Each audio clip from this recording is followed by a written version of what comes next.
La cerveza fue descubierta hace miles de años. Apareció cuando los hombres encontraron un respiro en su lucha diaria por la supervivencia. La cerveza es la bebida del hombre corriente, una bebida auténticamente global con una historia fascinante.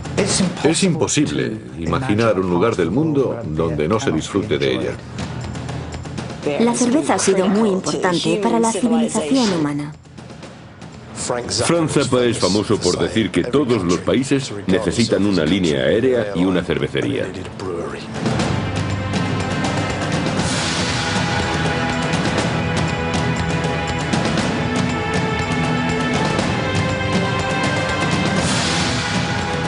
El mundo en un vaso.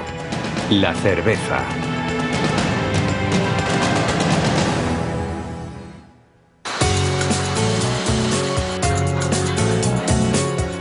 La cerveza es la bebida alcohólica más popular del mundo. 167 países fabrican más de 144.000 millones de litros al año. Hay muchas clases de cerveza en todo el mundo, desde las heladas cervezas rubias europeas hasta las templadas ales inglesas. Empezó siendo un producto casero y se convirtió en una industria que se extendió por todo el mundo. Ahora se ha cerrado el círculo. Hay pequeñas industrias cerveceras locales que compiten con marcas globales gigantescas. La historia de la cerveza es la historia de la civilización. Si no fuera por la cerveza, la gente sería nómada. Viajaría de un lugar a otro. No existiría ninguna razón para permanecer en un lugar fijo. Su fabricación se inició hace miles de años en Oriente Medio, en los primeros asentamientos de Sumeria. Fue descubierta casi por accidente. Por alguna razón, el agua se mezcló con grano, con cereales, y alguien decidió beber el líquido resultante. Este líquido fue la primera cerveza. Se cree que los sumerios cocían pan y luego lo humedecían con agua. Después de varios días, la levadura silvestre fermentaba la mezcla y aparecía una bebida alcohólica. La cerveza tuvo una importancia increíble para las personas. La epopeya babilónica de Gilgamesh es un antiguo poema transmitido de generación en generación. Relata la historia de Enkidu, un hombre salvaje que llega a civilizarse por beber cerveza. Es una buena forma de introducirse en las mentes de las gentes de aquel tiempo y saber qué les pareció la cerveza cuando la tomaron por primera vez. Enkidu comió pan y bebió cerveza. Está escrito que se puso de buen humor, muy contento, y que su cara se iluminó. Debió ser una experiencia única, completamente nueva para los primeros productores. Desde aquel instante quisieron reproducir la experiencia probablemente con la mayor frecuencia posible. La gente se reuniría, se sentaría alrededor de un caldero y con pajitas largas beberían de él. Para fabricar cerveza es obvio que necesitaban grano. Los orígenes de la cerveza son los orígenes de la agricultura. Los asentamientos humanos se formaron alrededor de los cultivos necesarios para conseguir pan y cerveza. Lo más importante para los primeros bebedores de cerveza es que era alimenticia, una fuente de azúcar que no podía conseguir en ningún sitio. Donde los seres humanos se establecían, aparecía la cerveza, y en tiempos del antiguo Egipto se introdujo como parte esencial de la dieta cotidiana. Su dieta habitual parecía consistir en cerveza y cebollas, lo que haría que su aliento fuera muy fuerte. Todas las personas tenían derecho a 5 hogazas de pan y 2 vasos de cerveza al día. Era así de importante para ellos. El vino en el antiguo Egipto era para la élite, pero la cerveza la bebían todos. Los arqueólogos han encontrado abundantes pruebas de su importancia. En todas las tumbas egipcias que se han descubierto, los arqueólogos encontraron pequeñas figuras de trabajadores. Se cree que fabricaban cerveza para la vida del muerto en el más allá. La cerveza es muy importante para todos. Y en lo que a los egipcios se refiere, debe haber sido igual de importante en la muerte. Básicamente, la cerveza es un cereal fermentado. Cuando el arte de su producción se extendió por el mundo, las sociedades antiguas debieron emplear cualquier grano disponible.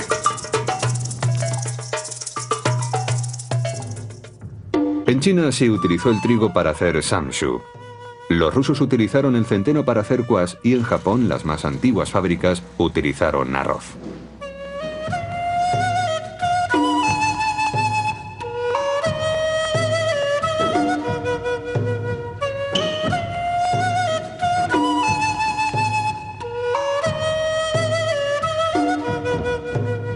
Se cree que el arroz que fue llevado a Japón provenía de la región china del Yangtze. Con él llegó la tecnología del sake, que se producía a partir de arroz en el que había crecido un moho especial. A continuación se molía el grano.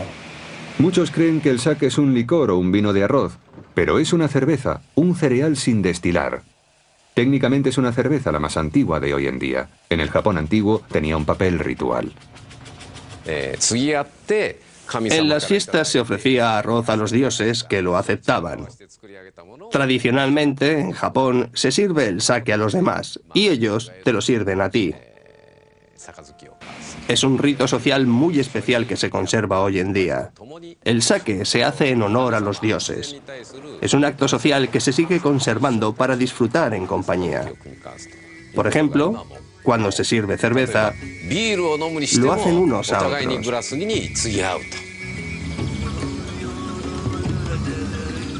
Puede que el sake sea la bebida tradicional de Japón, pero la cerveza de cebada es actualmente la bebida más popular.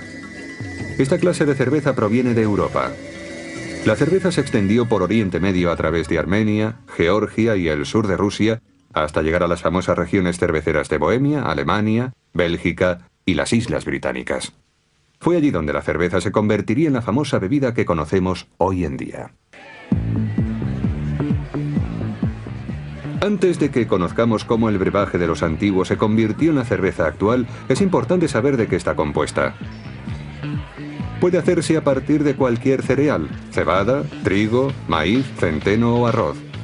Luego se le añaden sabores que van desde lúpulo hasta hierbas, frutas e incluso chocolate. Existen cientos de estilos de cervezas, pero normalmente se fabrican a partir de 4 ingredientes básicos: agua, grano malteado, normalmente cebada, lúpulo y levaduras. La fabricación de cerveza es una combinación fantástica de arte y ciencia. Utilizamos el proceso natural de transformación de azúcares en alcohol por medio de la levadura, como ya se venía haciendo hace miles y miles de años. Somos una civilización que bebe cerveza. El primer paso de la producción de la cerveza es conocido como el malteado. El grano que más se utiliza es la cebada.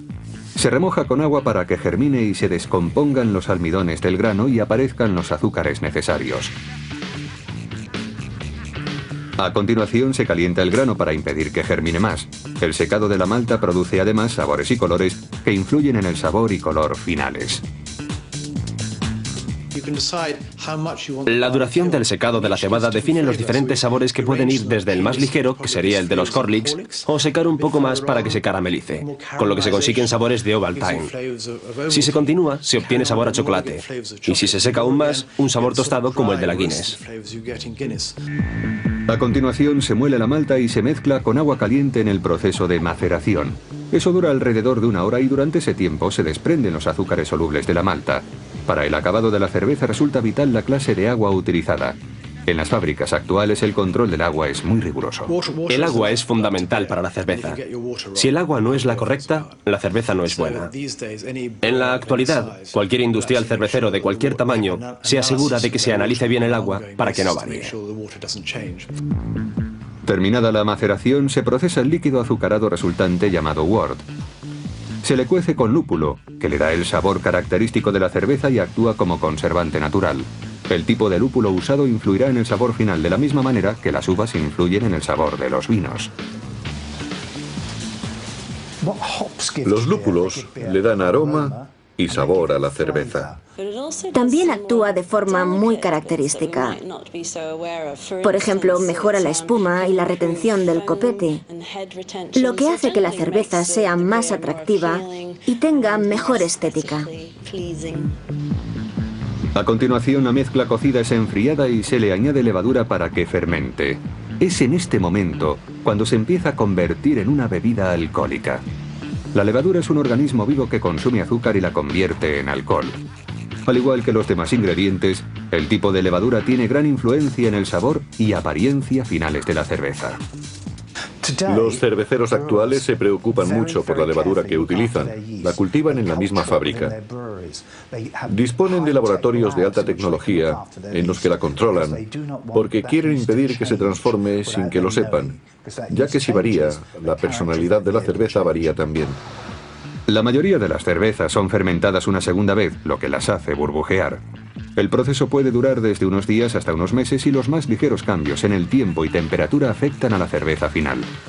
La cerveza que bebemos hoy en día es el resultado de innumerables variaciones en un proceso sencillo. Todas las cervezas son fabricadas de la misma manera. Su gran diferencia de sabor, textura y color estriba en los ingredientes empleados. Según el cereal se obtiene un color diferente. A distintos tipos de levadura se consigue un sabor y aroma distinto. Los bebedores de cerveza modernos pueden elegir y comparar los sabores de cientos de cervezas diferentes. Empezaremos por la Hoegaarden. Los catadores parecían estar reservados a bebidas como el vino y el whisky, pero recientemente se ha empezado a apreciar la complejidad de la cerveza. Al echarla, se nota que tiene mucha espuma. Eso es una característica que la da el trigo. Lo emplean los cerveceros que quieren mucha espuma. ¿Agitas la cerveza para darle más sabor? ¿Qué es lo que quieres saber desde el principio?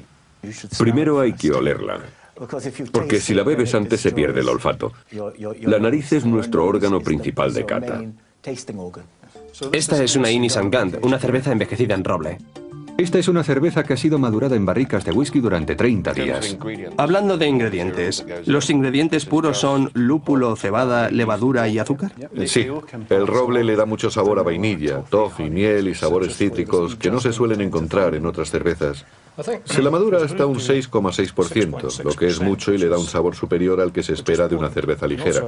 Su transparencia es claramente mayor y el sabor es fantástico. La cerveza final es conocida como Stout. Obtiene su color final de las diferentes cebadas malteadas que se emplean. Esta es una Stout achocolatada, por lo que su copete debe ser más oscuro. Es sorprendente lo importante que es el color.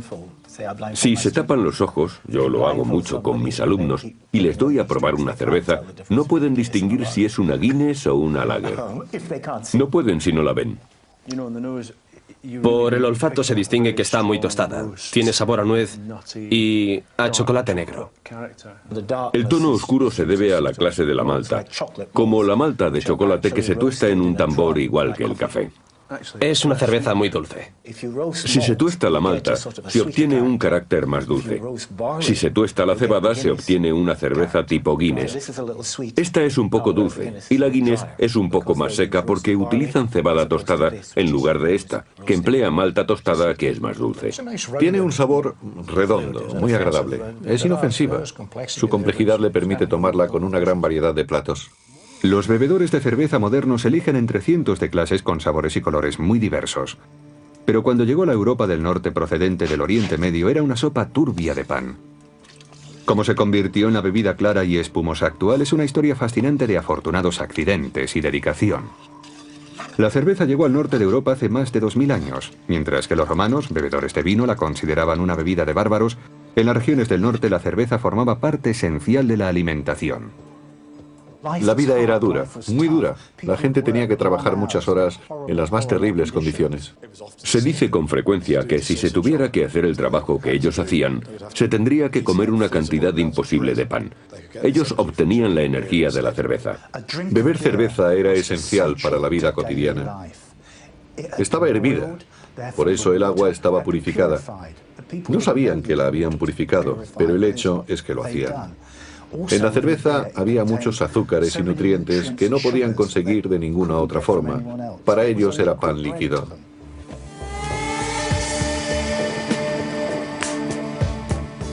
La cerveza tuvo una importancia enorme para los antiguos asentamientos del norte de Europa. En la saga finlandesa Kalevala, 400 versos están dedicados a la cerveza y solo 200 a la creación del mundo.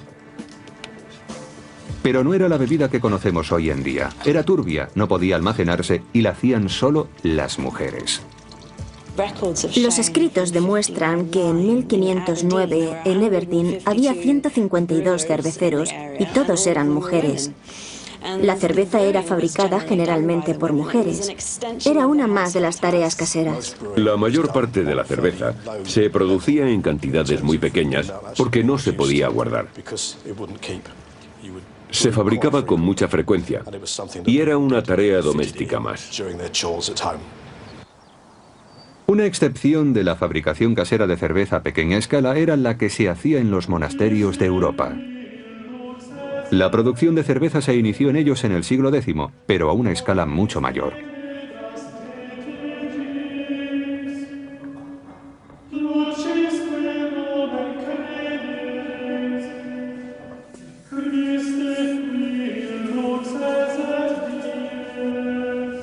Los monasterios son el origen de muchas de las mejores cervezas mundiales.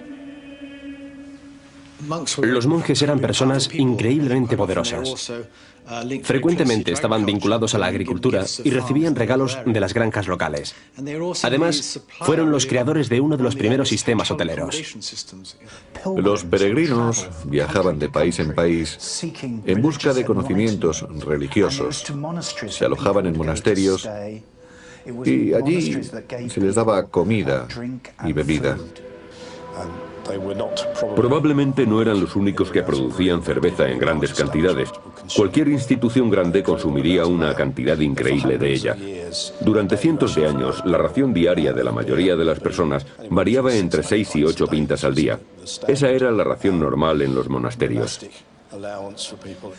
Los monjes eran muy inteligentes, sabían lo que estaban haciendo. En los días de ayuno, en que no podían comer, bebían cerveza.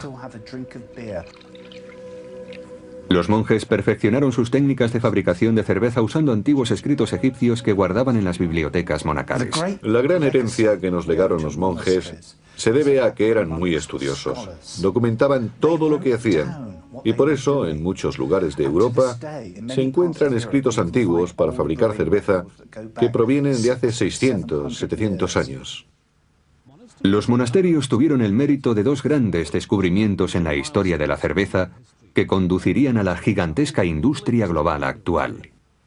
Crearon técnicas de fabricación que contribuirían a producir la cerveza más popular de nuestros días. Y lo que es más importante, empezaron a usar el lúpulo. La adición de lúpulo fue el comienzo de una nueva época. Marcó el final de las cervezas turbias y dulces del mundo antiguo y el comienzo de la cerveza amarga y clara que se degusta en la actualidad. El lúpulo se utiliza para preservar la cerveza, pero antes de empezar a usarse, los fabricantes de cerveza empleaban cualquier cosa que creciera en los setos o en los campos para añadirla a la cerveza. Usaban mirto, usaban brezo. De hecho, cualquier cosa que creciera era muy probable que el cervecero la pusiera en la cerveza para ver qué efecto tenía. Se cuenta que le echaban ratas, pollos. Se dice que echaban cortezas, que ponían hierbas, brezo, le echaban de todo. Todo lo que tenían a mano, en parte para darle sabor, en parte para darle cuerpo, y en parte como conservante. Pero en aquellos tiempos no sabían lo que era conservante y lo que no.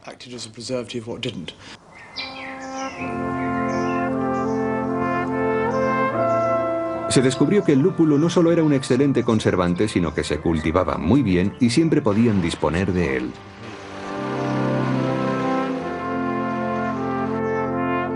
El lúpulo es una planta trepadora lejanamente emparentada con el cannabis.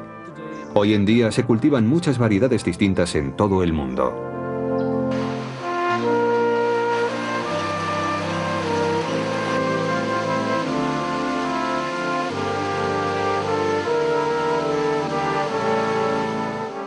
Cuando se cuece el lúpulo en el proceso de producción de la cerveza, desaparece una sustancia de la que se alimentan las bacterias, por eso el lúpulo hace de conservante.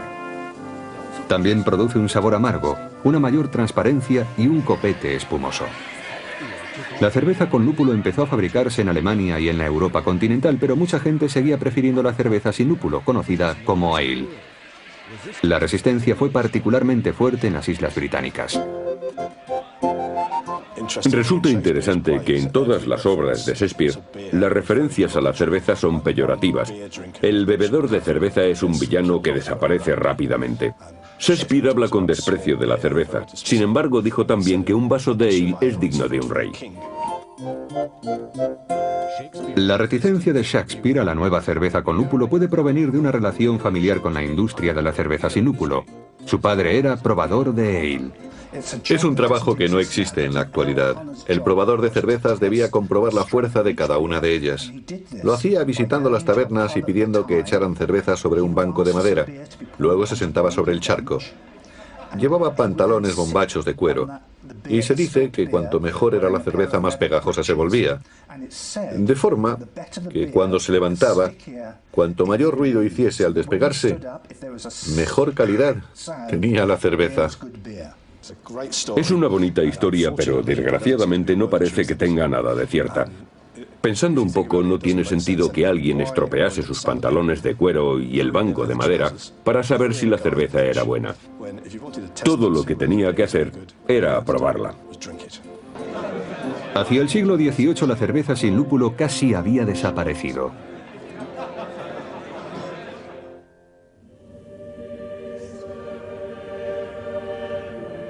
Fue una monja alemana, Santa Hildegard, la que documentó por primera vez el uso del lúpulo. De nuevo son las órdenes religiosas alemanas las que dan el siguiente gran paso en el desarrollo de la cerveza.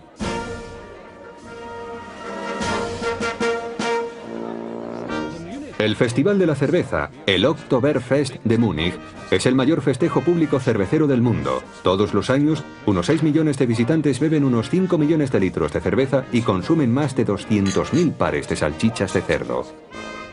El festival se remonta a 1810, cuando los ciudadanos de Múnich celebraron las bodas del príncipe Ludwig con la princesa Teresa, pero en la actualidad, las fiestas son más famosas por la cerveza.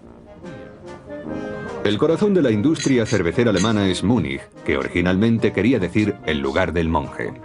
Los monjes de los alrededores desarrollaron accidentalmente un nuevo estilo de cerveza llamado Lager, que se convertiría en la más popular en todo el mundo. En Múnich, las cervecerías empezaron a almacenar la cerveza en cuevas con hielo. Este método de almacenamiento condujo accidentalmente un nuevo tipo de levadura que dio paso a su vez a una nueva cerveza conocida como Lager. Cuando se guardaba en un almacén, o Lager en alemán, la cerveza se volvía estable naturalmente. La Lager fue creada a principios del siglo XIX por Gabriel Sedlmayr, uno de los pioneros de la cerveza comercial.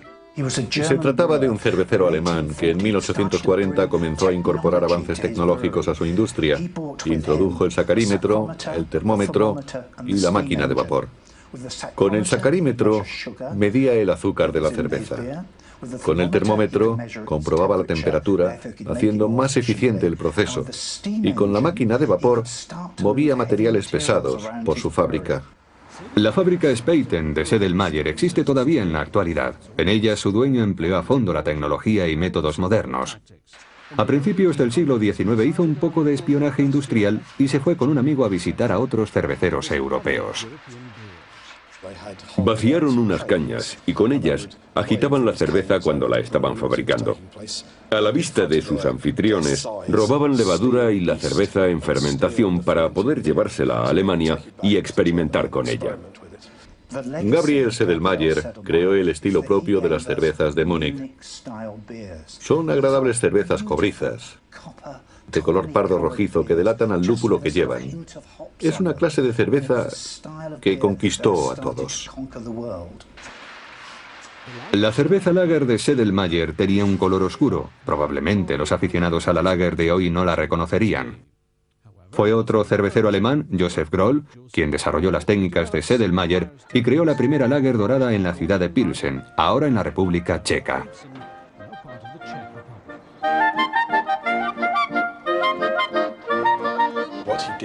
Lo que hizo antes que nadie fue usar una malta muy pálida. Y con ella produjo, ante el asombro de todos, la primera cerveza Lager Pilsen pálida. Esta nueva cerveza llegó justo a tiempo. El cristal se acababa de introducir en Europa y la gente empezaba a ver lo que bebía. Todos los que deseaban ser refinados querían beber en un recipiente de cristal. El cristal es transparente, se ve a través de él.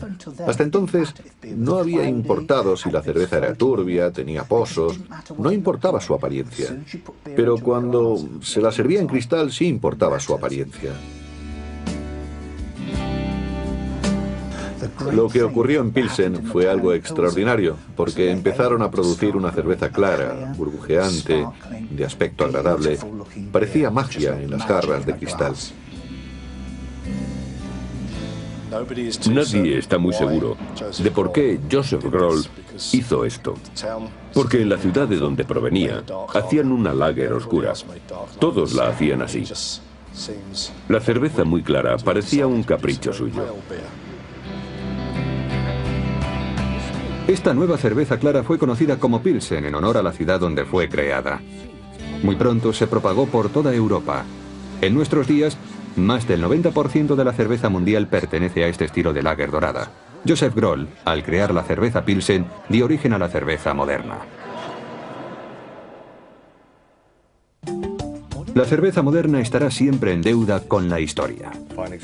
Un buen ejemplo de Pilsener, una lager estilo Pilsen. Tiene buen aroma. Un buen aroma a lúpulo. Una de las características de esta cerveza y de las Pilsen en general es que saben más a lúpulo. Este es un ejemplo de cómo debe ser una lager según muchos, y sin embargo tiene bastante más sabor que la mayoría. Posiblemente es algo más dulce de lo que se cree que deben ser las lager o a las que estamos acostumbrados, pero está perfectamente equilibrada, con un aroma a lúpulo encantador. Tiene tintes de limonada y mucho pomelo.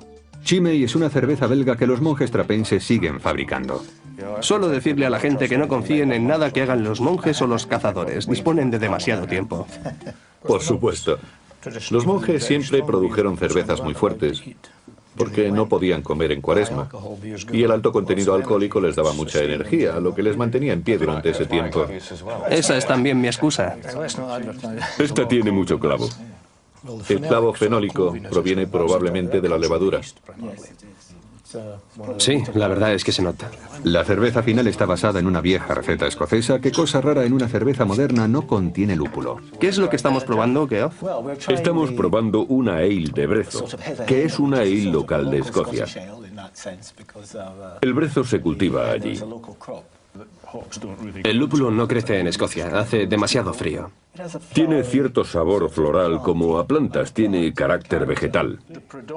En esta, el aroma predominante, si cierras los ojos y metes la nariz en el vaso, es el del helado de menta con chocolate. Bueno, alimentemos al mundo con helado de chocolate y menta. Cuando la cerveza lager dorada fue inventada a mediados del siglo XIX, se extendió por toda Europa. En las regiones occidentales, sin embargo, no se consumió mucha lager hasta mediados del siglo XX. Las cervezas allí eran todavía un asunto turbio. Irlanda es la tierra de la stout seca y la más famosa de ellas es la Guinness.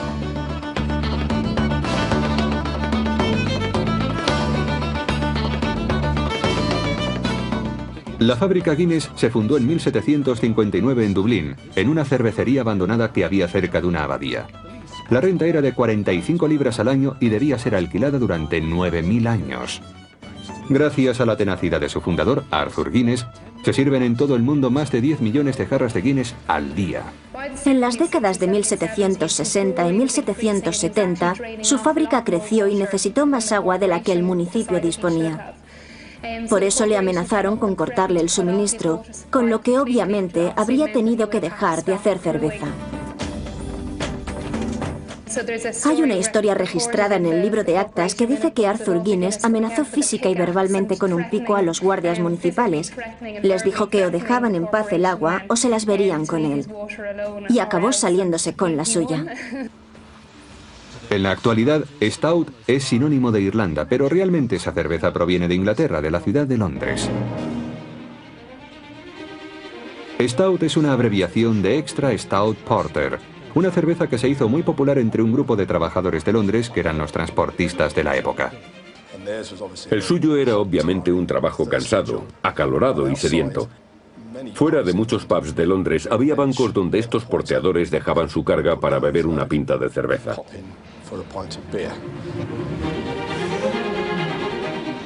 La cerveza que tomaban era muy oscura y muy amarga. Fue conocida por el nombre de los que la bebían, porteadores, porter en inglés.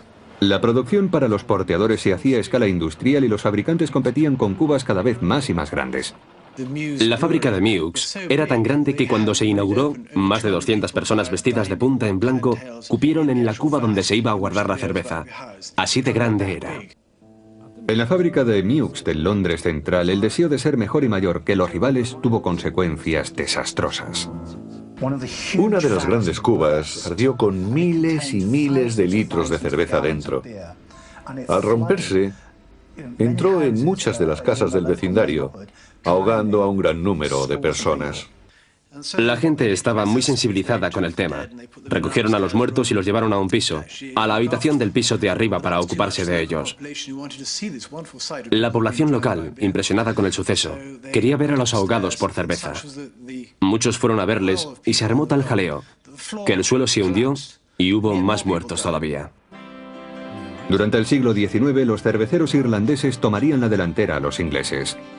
Cuando Arthur Guinness fundó su fábrica, producía varias cervezas, pero en 1799 tomó la valiente decisión de fabricar solo la Porter. Arthur Guinness se arriesgó mucho cuando decidió producir solamente la Porter, la Stout Porter, que es una bebida seca, oscura, negra, porque el país prefería en aquel tiempo las cervezas más ligeras, Indian Pale Ale, un estilo totalmente diferente de bebida.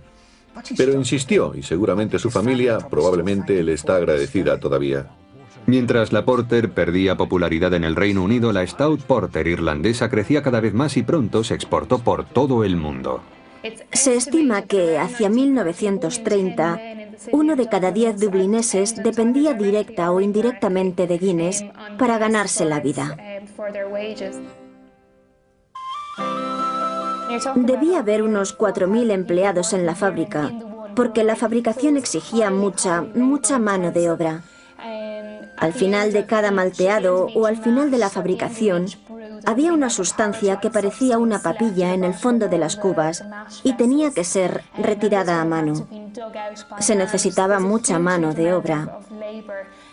También había unos 300 o 400 obreros en el departamento de tonelería, porque allí se necesitaban también muchas personas para trabajar manualmente. Uno de los incentivos que se les daba a los empleados eran 2 pintas de cerveza al día.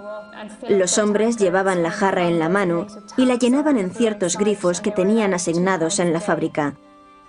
Guinness se convirtió en una de las primeras cervezas mundiales y en una marca universalmente famosa. A partir del siglo XIX, la fabricación de cerveza se hizo cada vez más con medios industriales. Era el momento de la producción masiva. La cerveza contraería una deuda tan grande con la ciencia moderna como con la herencia del pasado. Fue un científico, Louis Pasteur, quien conseguiría el más relevante descubrimiento desde el empleo del lúpulo.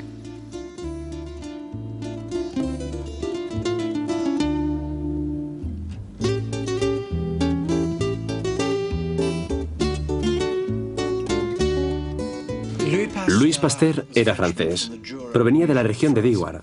Sentía gran antipatía por los alemanes y quería atacarles por donde más daño pudiera hacerles, a ellos y a su idea de superioridad. Por eso quiso enseñarles cómo se debía hacer una buena cerveza desde el punto de vista científico. El nombre de Pasteur recuerda a muchos la leche pasteurizada, leche hervida para eliminar los microbios. Pero su auténtico legado fue la cerveza pasteurizada, cuya fabricación tendría mejores condiciones sanitarias.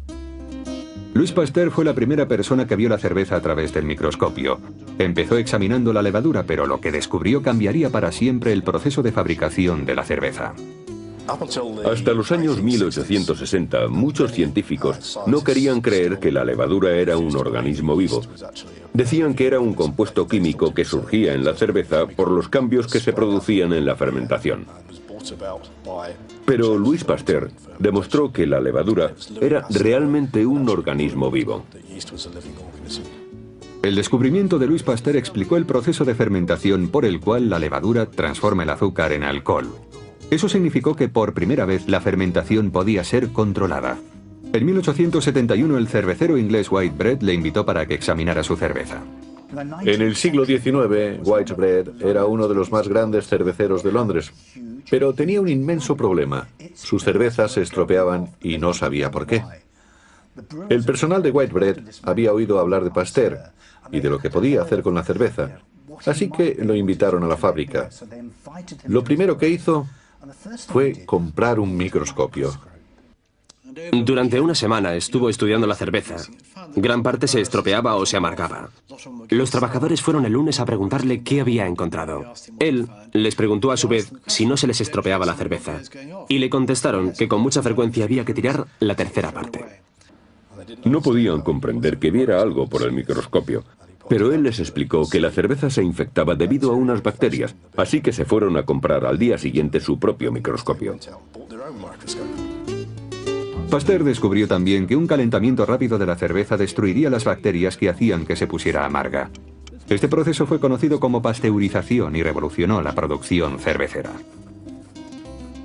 Sin Pasteur habríamos tenido levaduras rondando por el país, rondando por las cervecerías. La mayoría de las cervezas se habrían vuelto amargas. La mayor parte no durarían mucho, y nuestra industria cervecera habría sido una ruina. La pasteurización permitió el desarrollo de mayores industrias cerveceras. Ahora se podía fabricar y almacenar la cerveza sin riesgos. Era el alba de una nueva supercerveza que amenazaba con eliminar para siempre a las pequeñas industrias cerveceras.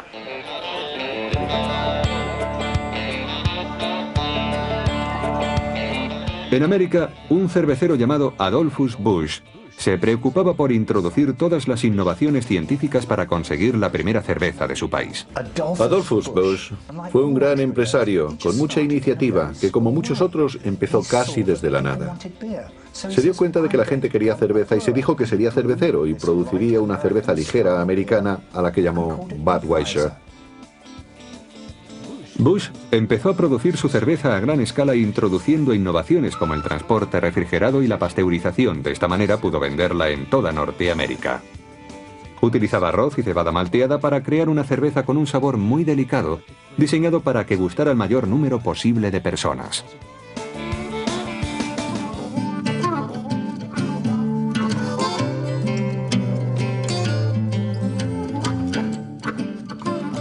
Adolphus Busch, con su compañía Anheuser-Busch, sentó los cimientos de la cerveza comercial que se impondría en la industria cervecera. Por millares, los norteamericanos comenzaron a beber esta nueva, suave y gustosa cerveza. Mientras los pequeños cerveceros, Dios los bendiga, trataban de producir sabores muy intensos y diferentes, lo que el gran cervecero trataba de conseguir era algo que atrajera a mucha gente. Por lo tanto, evitaba los sabores fuertes para hacer una cerveza un poco más delicada y elegante, sin sabores que no gustaran al público. Hubo tiempos en los que los cerveceros producían solo para su ciudad. En Alemania se decía que la cerveza se debía beber viendo la chimenea de la fábrica, pero el mundo moderno ha hecho que esto cambie. A finales del siglo XIX, mientras estaban desarrollando las supercervecerías de Occidente, existía un gran mercado potencial en Oriente donde conocida, pero eso estaba a punto de cambiar.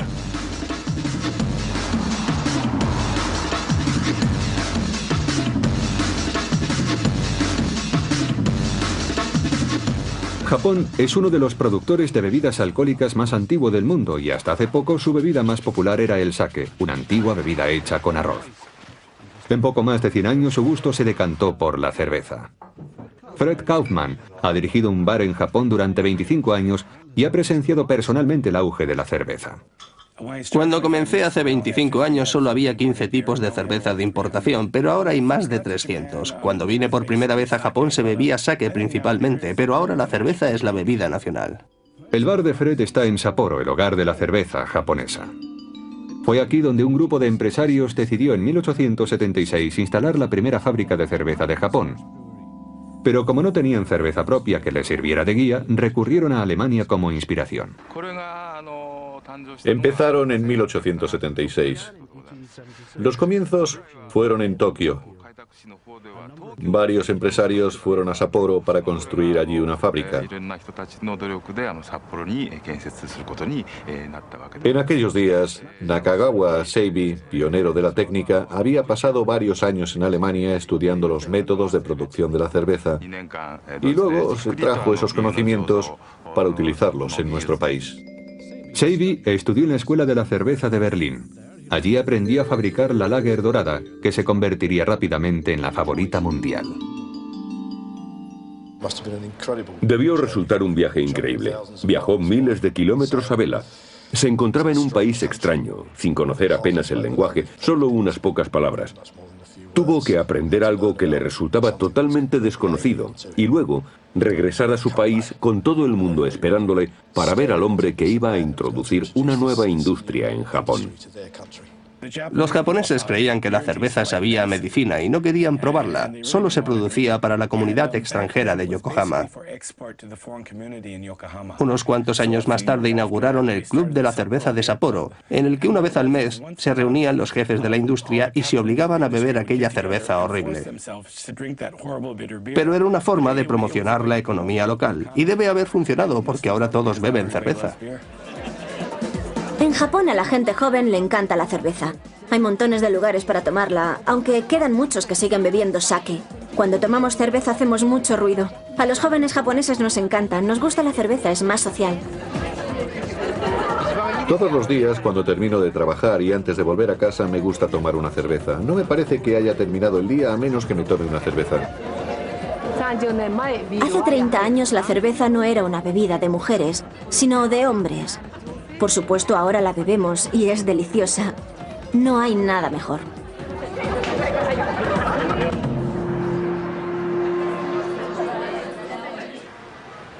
Japón es un ejemplo típico de los muchos países asiáticos que han creado su propia industria cervecera durante los últimos 100 años. A pesar del éxito de la cerveza japonesa, las más populares son importadas. Después de miles de años de historia, los grandes cerveceros corrían el peligro de convertir la cerveza en un producto espumoso masificado con poca más variedad que los refrescos de cola. Están comprando fábricas en China, en Sudamérica y en la Europa del Este, porque quieren convertir la cerveza en algo demasiado comercial. Muchos amantes de la cerveza de todo el mundo se preocupan por el predominio de las grandes industrias. La cerveza corre peligro de perder su identidad, por eso han decidido fabricar la suya propia. Sí, esta es una Heineken. Tienen fábricas por todo el mundo. Según los bebedores de cerveza, las pequeñas fábricas se enfrentan a una fuerte competencia por parte de las grandes empresas internacionales. La textura es muy ligera, muy refrescante. Es la clase de cerveza que te domina. No resulta raro que te tomes varias pintas. El aroma a malta y lúpulo está muy bien equilibrado. No hay ninguno que predomine. No hay nada que no guste en esta cerveza. Esta cerveza no tiene nada que destacar. No va a gustar ni tampoco va a generar odios, pero no será la favorita mundial. Yo no estoy de acuerdo, creo que gustará. ¿De verdad lo crees? Sí. Bueno, puede que llegue a ser el tercero o cuarto fabricante mundial. Ford es el principal fabricante de coches del mundo, pero a mí no me gustan sus coches. Pero mucha gente compra un Ford. Pasemos ahora de los grandes fabricantes a los pequeños fabricantes. Bien, ¿probamos otra? Probemos la Eye of the Hawk, un nombre atractivo aunque solo sea eso. The Eye of the Hawk procede de Mendocino Brewery, California, una de las primeras cerveceras pequeñas norteamericanas.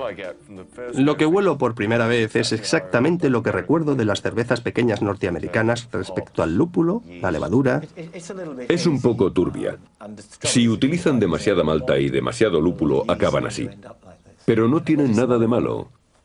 Es una cerveza que se toma en cantidades moderadas y el fabricante lo tiene en cuenta. Es como solía ser la cerveza. Tenemos la Dead Guy Ale de Rogue Brewery de los Estados Unidos. La Rogue Brewery fue creada por uno de los fundadores de Nike. Para mí tiene mucho de lichis. Es un aroma que casi se mastica. Estos fabricantes son casi místicos de su producción, por la forma en que la hacen y cómo la hacen. Sí, estoy de acuerdo. Es casi imposible estar con esta gente en una habitación sin hacerse entusiasta de la cerveza. En los últimos 30 años se ha iniciado un nuevo capítulo en la larga y rica historia de la cerveza. Si fue América la que creó una de las primeras factorías cerveceras industriales, es también la vanguardia de una revolución callada con una serie de pequeñas fábricas en la California del Norte. La primera la creó Jack McAuliffe en 1976. Había servido en una base naval de Escocia y allí descubrió las cervezas tradicionales británicas. Cuando regresó solo encontró una de ellas en los bares, pues no tenían más que la lager americana fabricada industrialmente.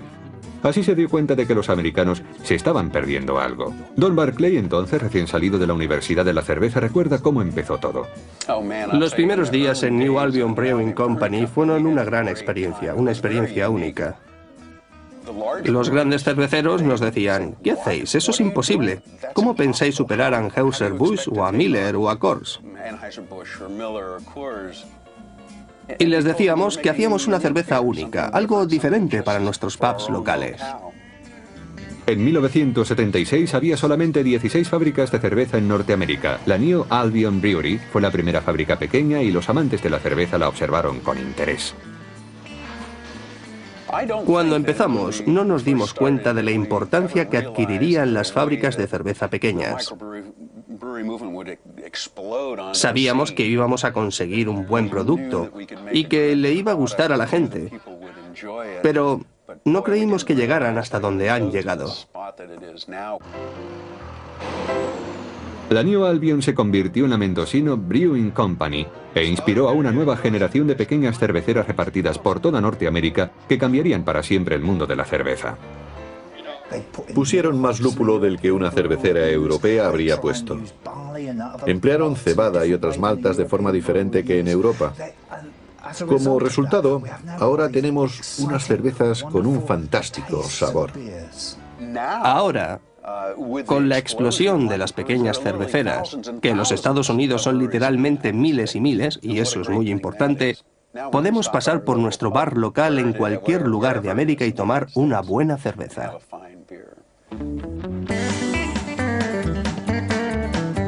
El mercado local estaba en declive en Europa. El movimiento de las pequeñas cerveceras de América contribuyó a que las cervezas especiales se conocieran en todo el mundo. Así, hasta una pequeña fábrica pudo encontrar un mercado enorme y ganar dinero. Incluso en las más remotas regiones de Europa, como la isla de Skye y Escocia, se han abierto fábricas pequeñas de cerveza que dan servicio no solo a la comunidad local, sino a todo el mundo. Estamos volviendo a la situación en la que estábamos hace muchos años, cuando cada localidad tenía su propia fábrica. Pero en estos días, con mejor transporte, las pequeñas fábricas pueden distribuir sus productos por toda la nación e incluso a ultramar. Algo impensable en el pasado. Con frecuencia, en los primeros días, solo trabajan en la fábrica 1, 2, 3 o 4 personas. Hoy en día ocurre casi lo mismo, pero tienen mucha fuerza, porque están cada vez más en contacto con los granjeros locales. Los lugareños están en contacto con los cerveceros y los consideran una fuente local de alimentos que se encarga del suministro. Como seres humanos, tenemos espíritu de comunidad y nos sentimos orgullosos de ella y de nuestro vecindario. Por eso el cervecero pequeño parte de su legado, hace que la gente vuelva a su comunidad y se sienta orgullosa de ella. El aumento del número de cervecerías se traduce en que hay muchos más tipos de cerveza que antes. Hay cerveceros que buscan nuevas recetas, nuevas maneras de conseguir otros estilos y sabores. Pero hay otros que estudian los libros de historia para conocer las cervezas de hace 100, 200 años. Cada vez hay más compañías cerveceras que producen cervezas muy buenas, algunas de las cuales utilizan recetas antiguas, mientras que otras prueban con nuevas. Algunas adoptan ideas del continente. Los clientes disponen de una amplia gama de sabores, y esa es probablemente la consecuencia más importante del movimiento de las pequeñas cerveceras. Han educado el paladar del público. En 8000 años, los humanos han pasado de ser cazadores-recolectores a personas civilizadas con una rica cultura. La cerveza les ha acompañado desde el principio y ha cerrado el círculo pasando por la industrialización para volver a sus raíces. Independientemente de lo que ocurra en los próximos 8000 años, estamos seguros de que la cerveza continuará teniendo un futuro muy importante en nuestra vida. Un mundo sin cerveza sería un lugar muy aburrido. Un mundo sin cerveza sería un mundo sin sonrisa, sin una buena conversación y sin buena compañía. No puedo imaginar un mundo sin cerveza. Sería un lugar muy insípido. Un mundo sin cerveza sería un lugar muy, muy triste para vivir. Creo que la cerveza es como la leche materna de la humanidad.